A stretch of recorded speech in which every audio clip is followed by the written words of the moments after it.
Et bonjour YouTube, bienvenue dans cette première de Joy raconte-nous une histoire, où je vais vous raconter l'histoire du joueur d'échecs, qui est une nouvelle écrite par Stefan Zweig, entre 38 et 42, qui a été publiée d'ailleurs après sa mort, puisqu'il s'est suicidé malheureusement, l'auteur en 1942, à cause de la situation dans laquelle le monde était plongé, on va dire.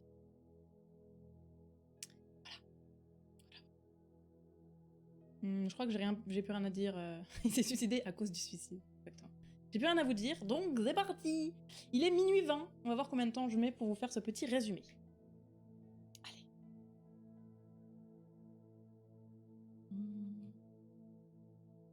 Alors cette histoire se déroule, en ce qui concerne la trame principale, à bord d'un grand paquebot qui relie New York à Buenos Aires.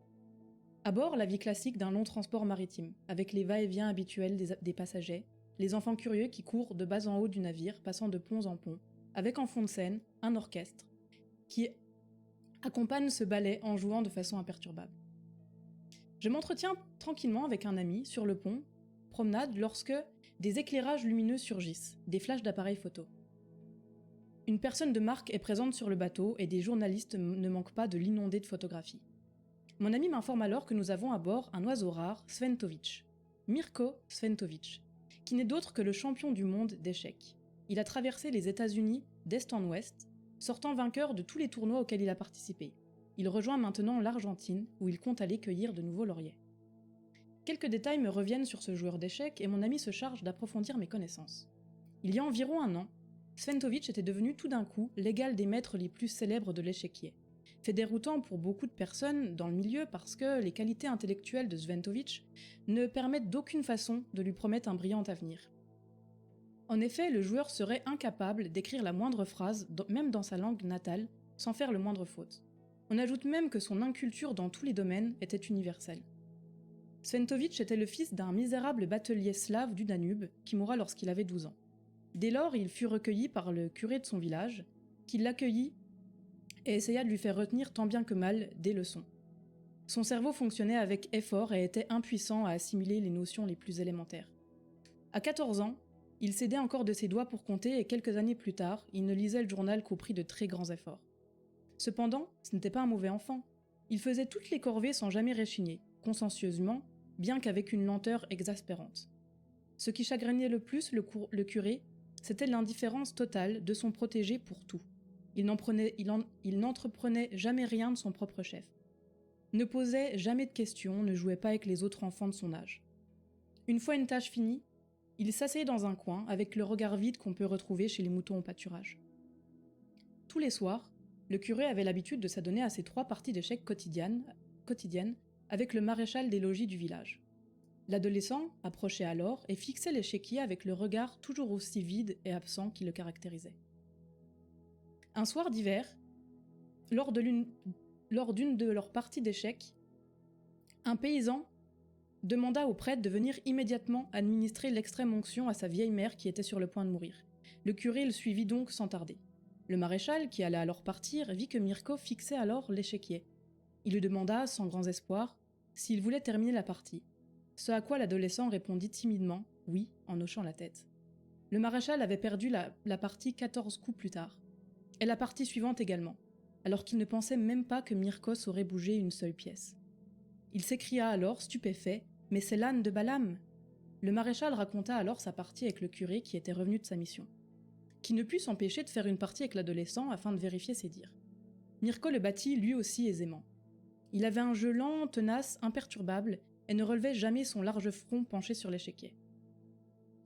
Le curé ne réussit pas une seule fois à battre son jeune pupille, et connaissant son retard dans d'autres domaines, il était curieux de savoir si ce don singulier se confirmait face à des joueurs plus sérieux, plus expérimentés. Il l'amena alors dans la ville voisine, où il connaissait de très bons joueurs. Mirko perdut alors sa première partie, n'ayant jamais vu le curé pratiquer l'ouverture sicilienne. La seconde fois, il faisait partie nulle, et dès la 3e partie, il battit tous ses adversaires un à un. C'est ainsi qu'une petite ville de province, yougoslave, fut le théâtre d'un événement des plus palpitants, et que ses notables au grand complet assistèrent au début sensationnel de ce joueur d'échecs. Les jours qui suivirent, Mirko enchaînait les victoires, contre les joueurs les plus talentueux de la ville. Devant cet exploit, la petite ville voit alors l'occasion de rayonner et de faire parler d'elle grâce à l'avènement de ce champion.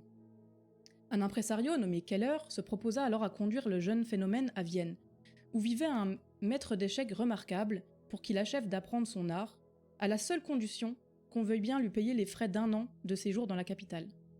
Un des comtes de la ville, qui n'avait jamais rencontré pareil adversaire, signa immédiatement un chèque. Et c'est ainsi que commença l'extraordinaire carrière de ce fils de batelier. En 6 mois, Mirko avait appris tous les secrets et les techniques du jeu d'échecs. À 17 ans, il avait remporté une douzaine de titres. À 18 ans, il était champion d'Hongrie, et à 20 ans, il était champion du monde. Pour la première fois, une personne étrangère au monde de l'esprit siégeait à la table des maîtres de l'échiquier. Mirko avait avant tout un objectif, tirer le plus d'argent possible de son talent et de son renom. Mon ami d'ailleurs dit quelque chose de très juste à ce propos.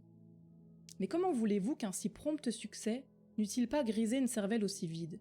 Comment voulez-vous qu'un petit-fils du Bana, âgé de 21 ans, ne soit pas ivre de vanité en voyant qu'il lui suffisait de déplacer des pièces sur une planche à carreaux pour gagner sur une semaine plus d'argent que tous les paysans de son hameau ne gagnent en une année de bûcheronnage et autres travaux éreintants ?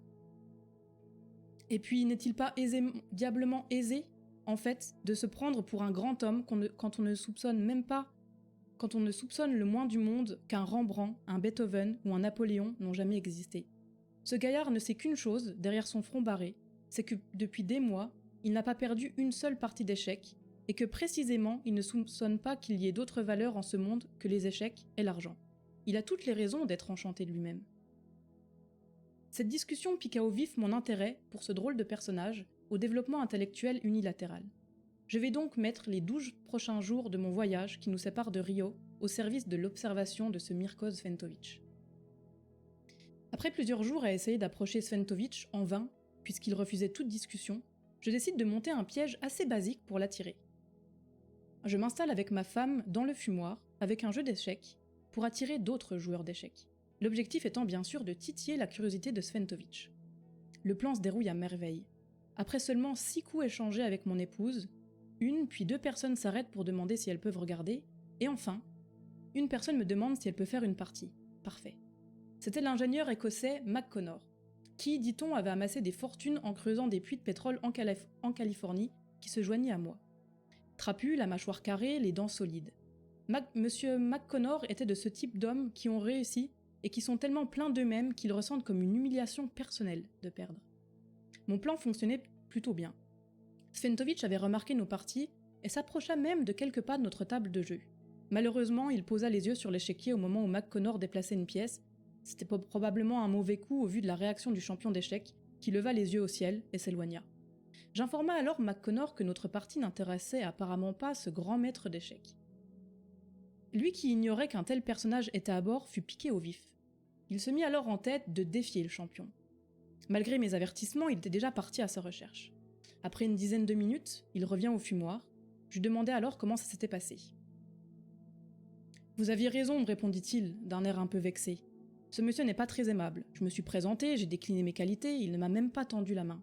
Je me suis efforcé alors de lui expliquer combien nous, à bord, serions heureux qu'il accepte de jouer une partie simultanée contre nous.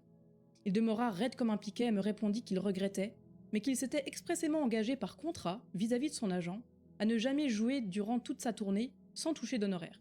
Il se voyait donc obligé de demander au minimum $250 par partie. Je me mis alors à rire et je lui demande s'il avait poliment tiré sa révérence. McConnor resta très sérieux et me dit alors « La partie aura lieu demain après-midi, à 3h, dans ce fumoir. J'espère que nous ne nous laisserons pas facilement battre à plate couture. » Le lendemain, après nous avoir fait attendre une dizaine de minutes, Sventović arriva dans le fumoir, sans se présenter, comme s'il nous disait « Vous savez qui je suis et ça ne m'intéresse pas de savoir qui vous êtes. » À défaut d'avoir suffisamment d'échiquiers pour une partie simultanée classique, nous décidions de jouer tous contre Sventović. À chaque coup, il partait au fond de la salle pour que nous décidions du prochain coup à jouer. Le récit détaillé de cette partie offre peu d'intérêt. Elle se termina bien sûr comme elle se devait se terminer. En 24 coups, nous étions complètement battus. Quoi d'étonnant à ce qu'un champion mondial ait aisément raison en un tour de main d'une demi-douzaine de joueurs moyens ou à peine moyens. McConnor était rouge, il transpirait.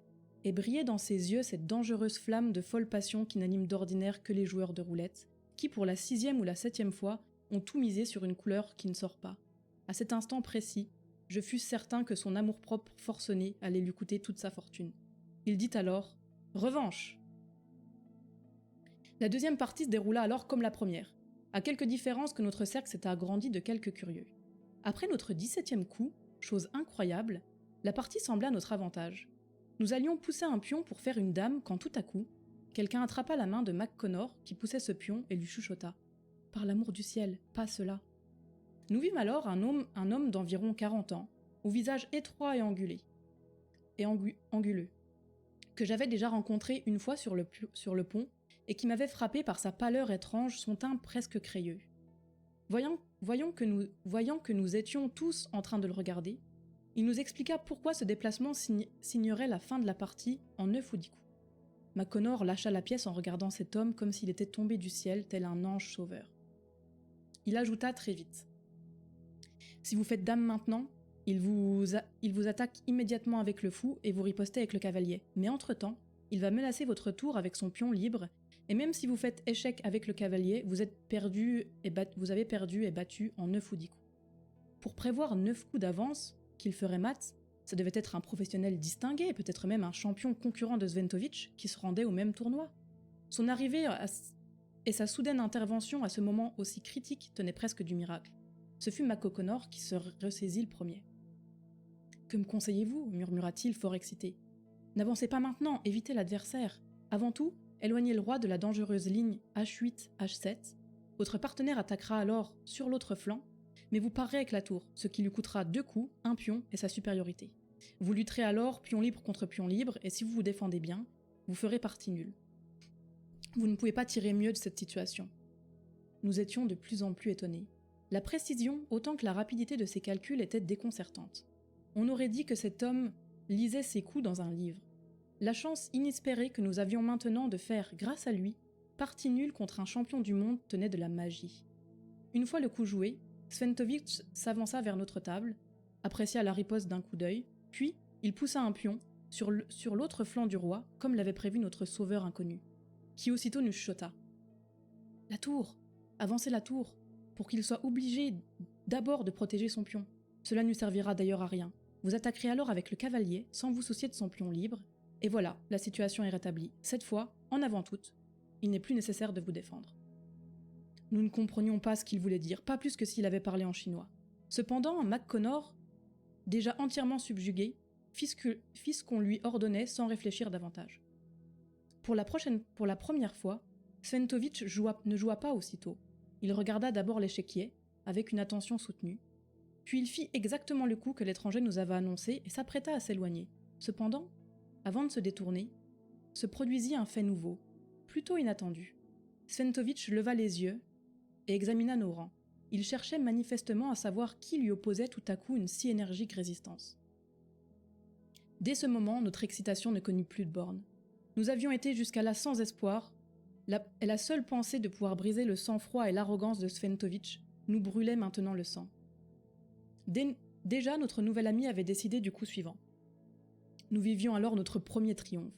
Le champion, qui avait toujours joué debout, hésita et finit par s'asseoir. Il se laissa tomber, à regret, dans son siège. Il cessait ainsi de marquer physiquement sa supériorité sur nous. Nous l'avions obligé à se mettre sur le même plan que nous, tout au moins dans l'espace. Il réfléchit longtemps, penché sur l'échiquier, si bien qu'on ne voyait presque plus ses yeux sous ses sombres paupières. Et il faisait un tel effort de réflexion qu'il en ouvrait insensiblement la bouche, ce qui donnait à sa figure ronde une expression un peu niaise. Au bout de quelques minutes, il joua et se releva. Notre ami murmura aussitôt. « Bien joué, il ne se compromet pas, mais ne vous laissez pas prendre. Obligez-le à choisir, il le faut, pour obtenir le nul, et alors rien ne pourra plus le sauver. » McConnor obéit. Dans les coups suivants, les deux adversaires se livrèrent sur l'échiquier à un manège auquel nous autres, réduits depuis bien longtemps au rôle de comparses inutiles, ne comprenions rien du tout. Après 6 ou 7 coups, Sventovic resta longtemps songeur, puis il déclara « partie nulle ». Il y eut un instant de silence complet. Comment ce parfait inconnu avait-il le pouvoir de faire perdre à moitié une partie à un champion du monde ? Sventovitch proposa alors une nouvelle partie en bonhomme d'affaires. McConnor réagit bien sûr au quart de tour en acceptant une nouvelle partie. Mais une partie où s'affronteront uniquement Sventovitch et l'inconnu. Sentant alors les regards tournés sur lui, l'inconnu sursauta et parut tout à coup troublé. « Jamais de la vie, monsieur, bégaya-t-il. C'est tout à fait impossible, je ne saurais entrer en considération. Il y a 25 ans que je n'ai pas vu d'échiquier. Je suis intervenu dans votre jeu sans votre permission, et je m'aperçois seulement maintenant combien c'est déplacé de ma part. Veuillez excuser un opportun qui ne recommencera pas, je vous en assure. » Et avant même que nous soyons remis de notre surprise, l'homme s'était éclipsé. Comment un homme n'ayant pas joué depuis 25 ans avait pu faire une telle partie? Ça semblait impossible. Le hasard nous avait-il fait découvrir un nouveau génie de l'échiquier? Il fallait absolument que cette partie ait lieu. Il fallait convaincre l'inconnu de la jouer. On apprit en interrogeant un steward que l'étranger était autrichien. Étant son compatriote, je fus alors chargé de lui présenter la requête et de lui convaincre de l'accepter. Je le retrouve rapidement sur le pont où il était en train de lire. Il se présente rapidement et nous l'appellerons Monsieur B. Il fut déconcerté quand je lui appris que l'homme contre lequel il venait de jouer était nul autre que le champion du monde d'échecs. Il me demanda même à plusieurs reprises si j'en étais sûr.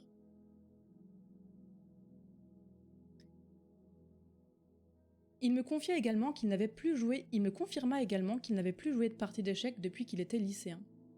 Il y a plus d'une vingtaine d'années et qu'il n'était même pas sûr de pouvoir jouer une partie d'échecs aujourd'hui. Je lui demandai alors s'il s'était beaucoup intéressé aux échecs, théoriquement du moins. À ces mots, Monsieur B eut un sourire songeur. Si je m'en suis intéressé, Dieu seul sait à quel point ce que vous venez de dire est vrai. Mais la chose se produisait dans des circonstances tout à fait particulières, voire uniques. C'est une histoire assez compliquée, et qui pourrait tout au plus servir d'illustration à la charmante et grandiose époque où nous vivons. Si vous avez une demi-heure, je vais vous la raconter. Et il me raconta alors son incroyable histoire. Monsieur B appartenait à une riche famille de notaires très connue en Autriche, qui avait pour but de protéger, en toute discrétion, les biens des membres de la famille impériale et de la congrégation religieuse du pays. Il tenait à ses jeunes un cabinet de notaire qui devait être très discret. Étant lui-même issu d'un milieu plutôt modeste, bien qu'il gérait de grosses fortunes, ce qui lui conférait une discrétion naturelle. Lorsque Hitler est arrivé au pouvoir, ils firent passer la frontière à certains biens pour les protéger de la dictature hitlérienne et de leur saisie. Leur cabinet était très discret, mais malheureusement Monsieur B embaucha à un moment donné un jeune, pas très brillant, qui ne travaillait pas spécialement bien, mais il l'avait fait sous les recommandations d'un prêtre pour renforcer l'image d'être un cabinet normal. Il ne lui faisait lire aucun document important, ne laissait jamais des documents sensibles à sa portée, il prenait beaucoup de précautions. Mais malheureusement ça n'a pas suffi, c'était un espion. Monsieur B s'est donc fait arrêter par la Gestapo. Il ne fut pas envoyé dans un camp de concentration comme furent conduits tant d'Autrichiens où ils ont subi des humiliations et des tortures physiques atroces. Lui fut conduit dans un autre type de prison, d'une autre forme, où l'objectif était de lui soutirer des informations précieuses.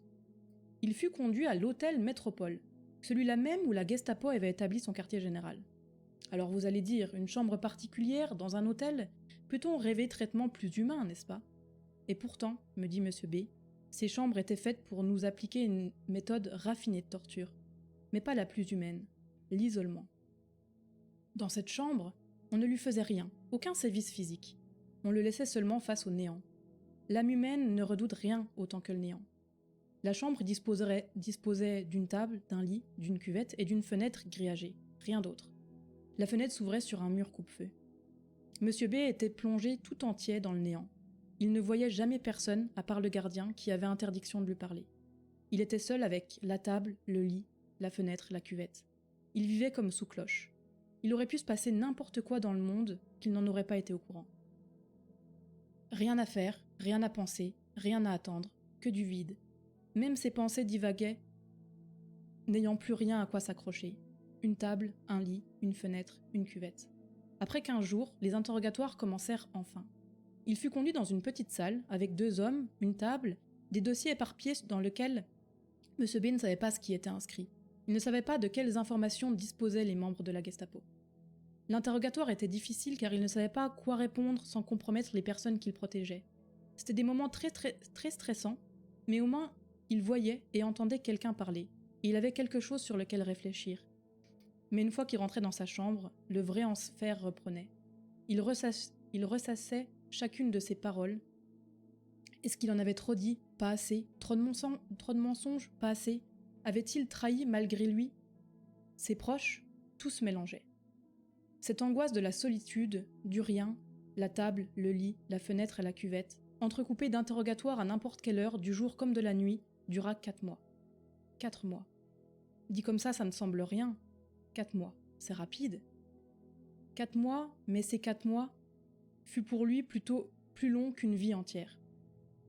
Il se récitait dans sa tête des textes appris par cœur plus jeune, il passait son temps à diviser, multiplier, soustraire des nombres, faire des calculs compliqués dans sa tête pour essayer de s'occuper, mais rien ne comblait ce néant infini. Un jour, il fut appelé pour un interrogatoire alors qu'il était à 2 doigts de craquer, de tout dévoiler.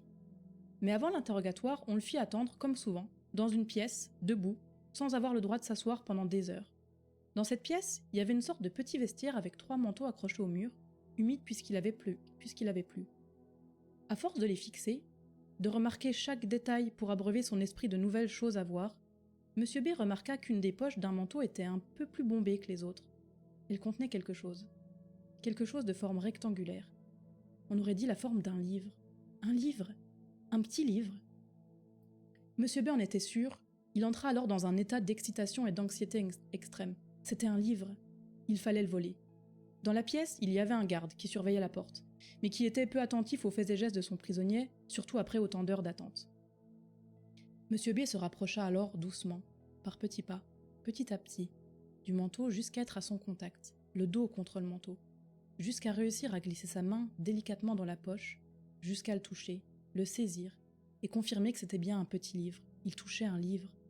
Il l'agrippa fermement, le fit glisser dans son pantalon, et le coinça entre sa ceinture et sa hanche. Il avait réussi. L'interrogatoire fut rapide. Il était distrait et n'avait en tête que ce livre qu'il avait dans sa poche. Une fois arrivé dans sa cellule, il ne le consulta pas directement. Il imagina d'abord ce qu'il pouvait contenir. Il espérait une écriture minuscule, des pages très très fines qu'il pourrait lire et relire, un roman compliqué, de la philosophie, de la poésie, qu'il faudrait plusieurs lectures pour saisir toutes les nuances, pour les comprendre parfaitement.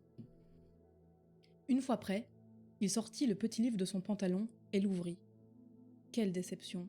Ce n'était pas de la poésie ou de la philosophie, mais un simple manuel d'échecs. Une collection de 150 parties jouées par des maîtres. Si M. B l'avait pu, il l'aurait jeté par la fenêtre tellement la déception était grande.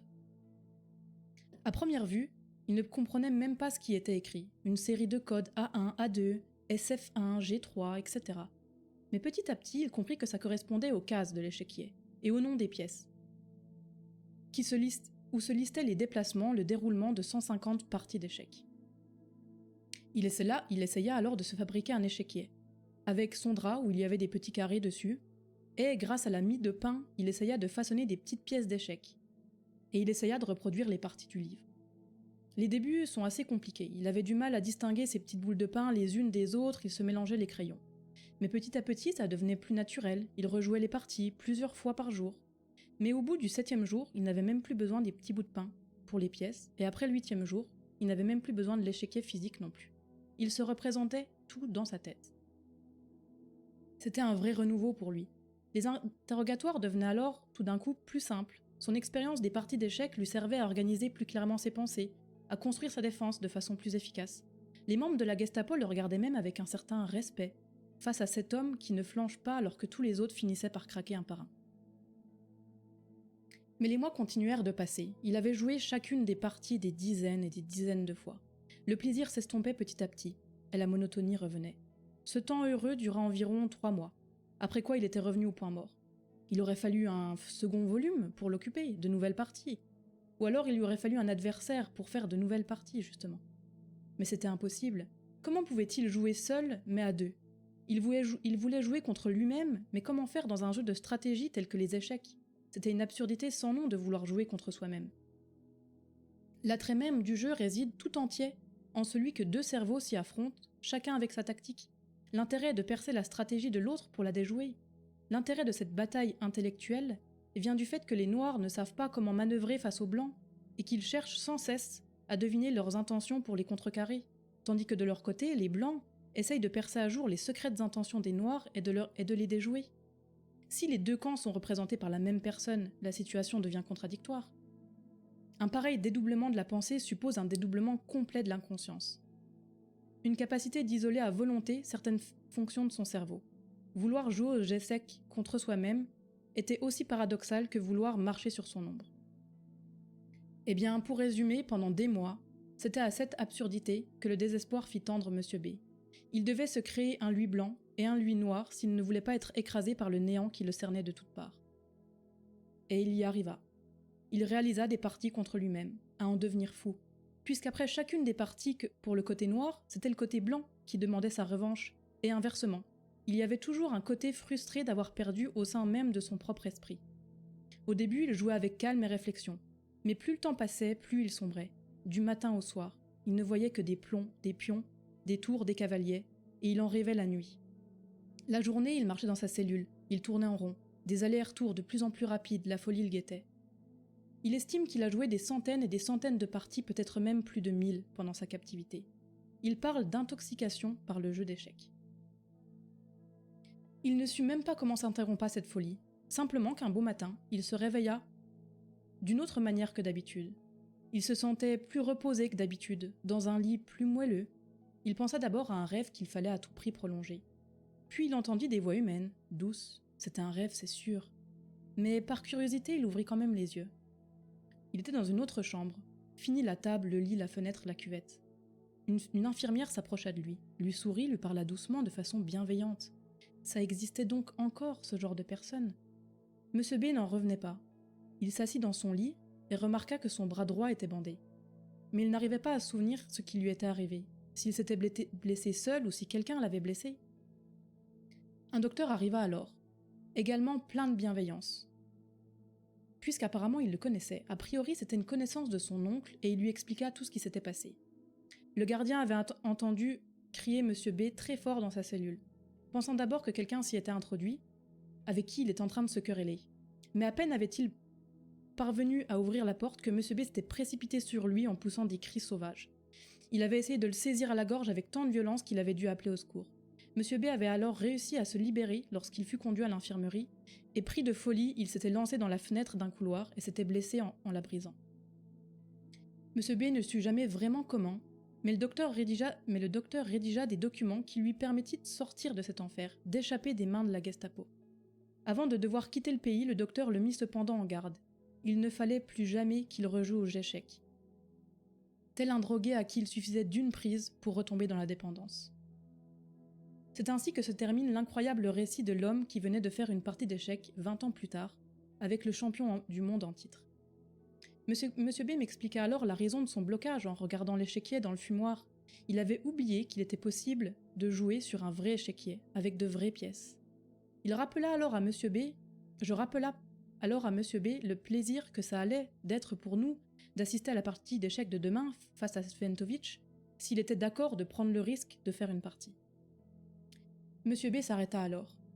Il ne voulait surtout pas que je me fasse de faux espoirs quant au dénouement de cette partie. Il ne gagnerait pas.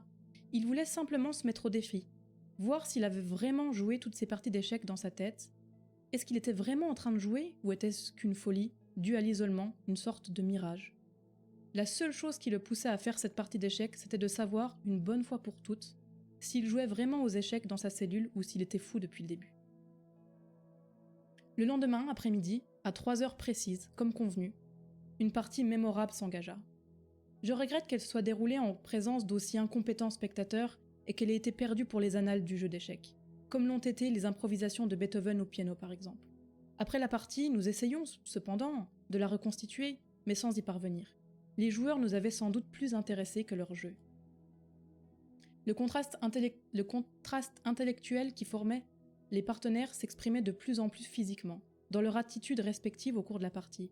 Sventovic, très rodé, était raide comme une souche, les yeux rivés sur le plateau du jeu, comme à son habitude. C'était visible que pour lui réfléchir était une sorte d'effort physique intense qui demandait une concentration extrême. Monsieur B, quant à lui, restait parfaitement détendu, allumant une cigarette entre les coups. Il jetait de temps en temps un œil distrait à l'échiquier et jouait assez rapidement. Les premiers coups s'enchaînèrent assez rapidement, puis la partie ralentit. Je dois avouer que plus la partie avançait, plus nos yeux non experts de nous autres spectateurs étaient perdus. Nous ne saisissions ni les intentions des deux adversaires, ni dans quel camp se trouvait l'avantage. Sventovic jouait très lentement, ce qui énervait Monsieur B, qui s'agitait de plus en plus sur son siège. Ça me rendait un peu nerveux, je connaissais son histoire, et les risques que c'était pour sa santé mentale d'être face à cet échiquier. Il était évident qu'il calculait ses coups 100 fois plus vite que son adversaire. À mesure que la partie avançait, Sventovic prenait de plus en plus de temps à jouer. Cependant, lorsque Sventovic fit avancer son cavalier, Monsieur B se ramassa sur lui-même comme un chat qui s'apprêtait à bondir, et poussa sa dame d'un geste et s'écria, triomphant, « Ça y est, c'est réglé !» Il se rejeta en arrière, croisa les bras, et jeta à son adversaire un regard de défi. Pour moi, il n'avait rien de menaçant dans la situation. J'essayais de comprendre pourquoi il avait dit ça d'un air si victorieux. Sventovic ne releva pas et resta concentré sur son jeu, les minutes passèrent. Monsieur B se leva d'un bond et commença à faire les 100 pas dans la salle. D'abord doucement et de plus en plus vite. Il arpentait toujours exactement la même distance. On avait comme l'impression qu'il se heurtait à des barrières invisibles au milieu de la pièce.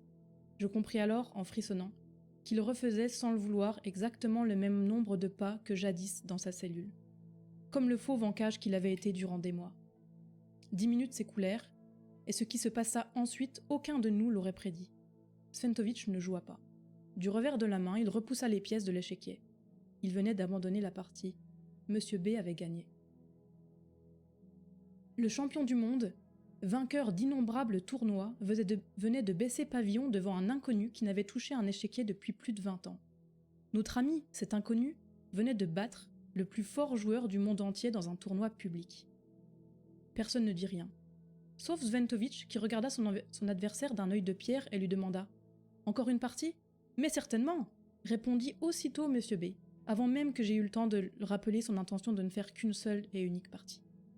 Le temps de replacer les pièces, et une autre partie débuta, et comme vous pouvez vous en douter, la suite est toute tracée. Sventovic, qui avait compris que son adversaire s'énervait devant sa lenteur à jouer, en profita. Il mit 4 minutes à jouer son premier pion. Pour une ouverture, tout ce qu'il y a de plus classique. Il attendit ensuite, entre chaque déplacement, les 10 minutes du temps qu'il était accordé. Monsieur B présentait tous les symptômes d'une excitation anormale. Son front se mouillait, il transpirait, et la cicatrice sur son bras était rouge écarlate et plus marquée.